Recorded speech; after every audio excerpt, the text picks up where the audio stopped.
Today is a brand new day for adventure and fun. What do you think we should do today? Maybe we can go play in my treehouse in my backyard. Oh, look! We have a call from Allie.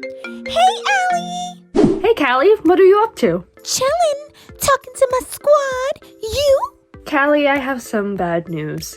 You know that small cornfield close to our houses that we hope one day would become a super cool park? Well, people have been throwing their garbage there. My mom said that we can't play there anymore. Oh no! What do you think we can do? I don't know.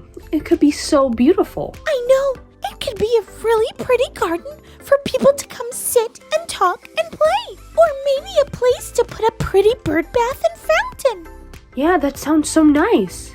Maybe. Yeah? Maybe you can plan it. Ha! Me? Little me? Do something so big? But of course you can, Cals. You're brave and smart. And small. And my voice cracks when I'm nervous.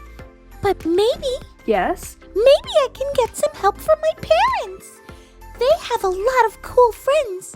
And of course you, Allie. But of course. I can help you out for sure. This is exciting. Maybe our Bible story can give us some more ideas. It's time for our Bible story. This story comes from the book in the Bible called Judges. And that's exactly what Deborah, the main character of our story, was. We think of a judge as a person in a courtroom who slams a gavel and makes decisions. Well, that's exactly what Deborah did. Maybe without the gavel. People came to her to settle things. Like you might go to her if you got into a fight with your brother or sister over a toy. She would decide who got the toy. She was also a prophet, which means that God would speak to her and she would share what he said with others. Deborah was a very special person with many gifts, which is why she was the leader of God's people. At that time, it was very rare for a woman to lead, but God chose her, just like God can choose any of us. One day, Deborah heard from God that it was time to go to battle, and God would give them the victory.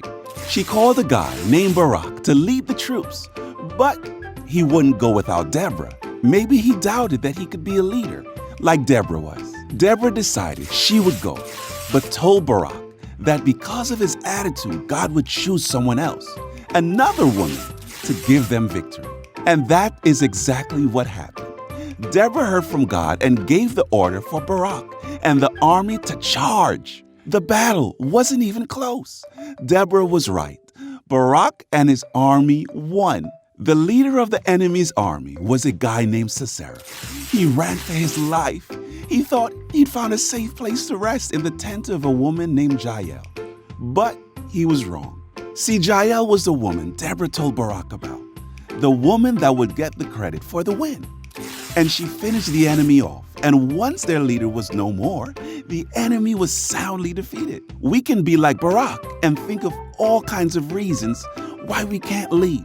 But what we learned through this story is that when God chooses you, everyone can be a leader.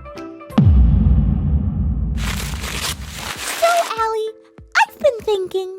I know you have been, and... I will do it. I'll plan the park project. With your help and all our friends and my parents, of course. Absolutely.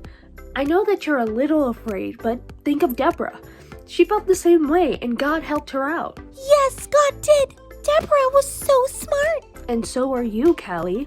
Everyone can be a leader. Thanks, Allie. I'm gonna run and talk to my parents and call you back later, okay? Sounds like a plan. See ya! Friends, I'm gonna go run and tell my parents the plan. Make sure you tune in next week to see what happens. Thanks for going with me.